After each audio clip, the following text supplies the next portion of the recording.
Something that I get asked a lot is, does Louisville have too many craft breweries? How many breweries can this town support anyway? And my answer is always that it's not even really a fair question. Before Prohibition, there was literally a brewery on every third or fourth corner. You couldn't escape them, and anywhere you looked, you were finding people making fresh beer for the people in their community. To that point, I'm now standing out front of one of Louisville's newest neighborhood corner breweries at Clifton's own Gallant Fox. I think we're going to go in and have a beer with Roger. I have had a sneak peek on their West Coast IPA. This is the straight out of Clifton. It's absolutely fantastic. Let's go in and check them out.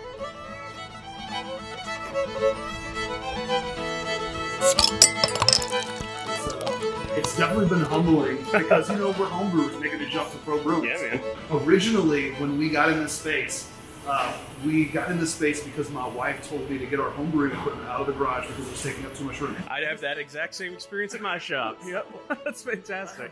All this stuff, and then we bought one barrel equipment. And my wife was like, "That's too big for the garage. You've got to get it out of the garage." That's great, man. So me and my partner, who were brewing together quite a lot at the time, were like, we should find a little spot that we can brew at, and we could just do poker nights there. Totally. Let buddies try our beer. Yeah. Just like, it'll just be our spot. So that was on the other side of this wall. And 6 months later, the space became available. Our friends were giving us good feedback, and they're like, "You guys should put a tap room over there." And like, well, you want to look over there first, and then we'll go. Yeah. Let's go see where it started. So it all started right in here. This is great. Brewing in the back, and this was our little area for where we would get together and you know, hang out and drink beer and watch TV and play cards. So. We'll talk about like good fortune or whatever. Like sometimes the universe tells you what to do. Well, awesome, guys. So we're here and we're gonna try some beer with Roger. Tell us what we got here. Absolutely, man. So we have a flight of some of the beer that we have on now. Yeah, and all these will be on tap when you guys have your grand opening on Thursday the 9th. The 9th, Sweet. absolutely. So this coming Thursday, all these will be on tap, plus a couple more. So what do we have here? Yeah, so this is a couple of our stouts, one of our sours, and one of our IPAs. So. Well, yeah, let's try these. Which one do you recommend first? Let's start with the. Let's go left to right. So left to right, gotcha. Yeah. So we're trying your. Let's get nuts. Love which it. is a lactose stout aged on peanuts. Okay. So it smells like really. It doesn't smell like peanut butter. It smells like really, almost more like peanut, like brittle, but less like of that coffee. And this isn't a peanut butter stout. So we have a lot of people. We have a peanut butter stout. So I like that, man. The nose is great. Yeah.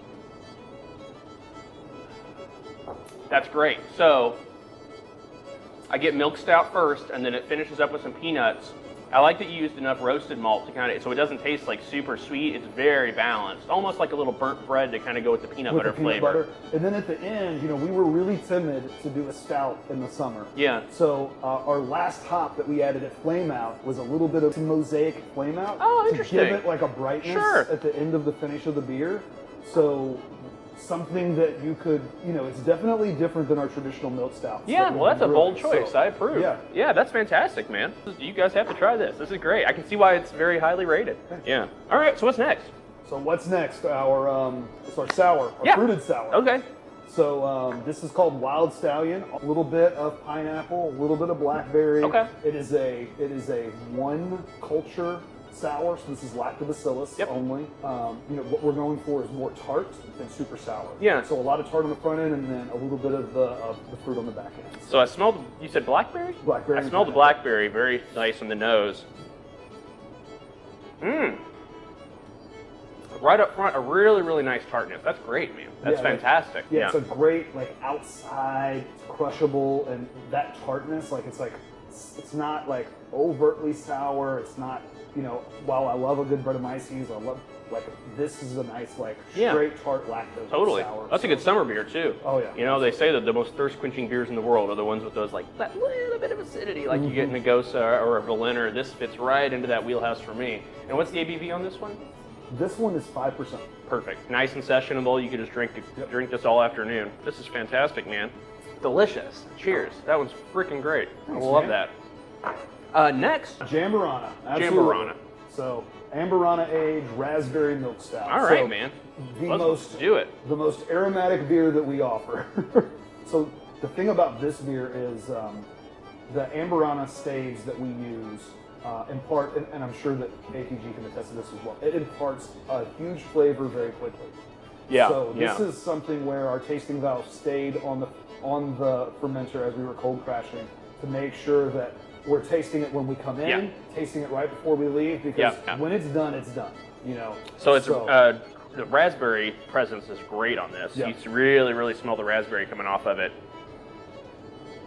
And I think I can smell that wood in there too. That's definitely that kind of the back end of the raspberry. It's a little warm on the end, that Amburana, because Amburana is an interesting wood, unlike oak or I don't know, maple or something like that. It has like a drying effect, almost like cedar or something kind of similar, but more complex. Yep.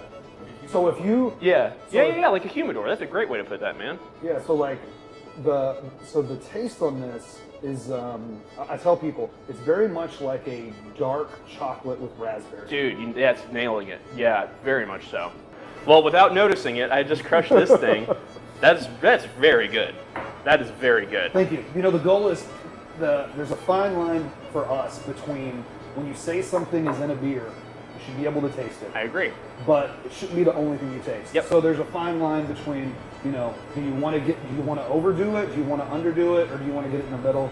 So we always try to toe that line of what works best for everybody. I think that's a great way to describe that one. Yeah, man. Last one we got, I've been looking forward to. Here we are in the Clifton neighborhood, straight out of Clifton, your West Coast IPA. That's right. This is a great name. Brewed in Clifton for the people of Clifton and Hell for yeah. everybody else here too. So straight out of Clifton, or cheers, man. It's fun to drink a beer with another human being too. We're a respectful distance apart. We have our mask. You said Simcoe. I smell Simcoe. Straight off the vine. Heavy Simcoe, heavy Centennial. I would describe Simcoe as like one of two ways. It's like walking through like pine forest in the Pacific Northwest, or like making out with like a hipster in like Portland, Oregon or something. Yeah. It's a very good way to describe Two sides of the same coin. Yeah. Hey, why not both? Yeah.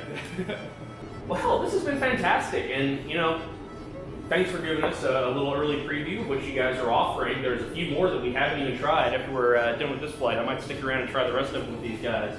But I encourage everybody who's at home and looking for something to do. This coming Thursday. That's right. The 9th, what are your hours going to be? Our hours on Thursday will be 3 to 10, and then Friday and Saturday will be open 3 to 11, and then Sunday 1 to 7. And then going forward, Wednesday and Thursday 3 to 10. That's great. So come out opening night, or come out this weekend after work or whatever, and groups no larger than XYZ. You guys know all the rules, but bring some friends out and have a beer, because Absolutely. we're going to get through this. We're going to get through this together. That's right. Beer helps. I'll cheers to that. Yeah, man. Cheers. Thank you so much, guys. Thank you, guys. Yeah, this is very good.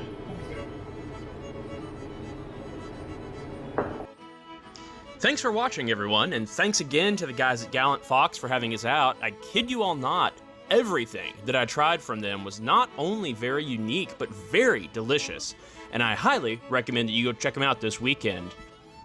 How many breweries can Louisville support? As many as we want. So go support your local brewery today, and why not start with Gallant Fox? Take care out there, everybody. Brew something awesome.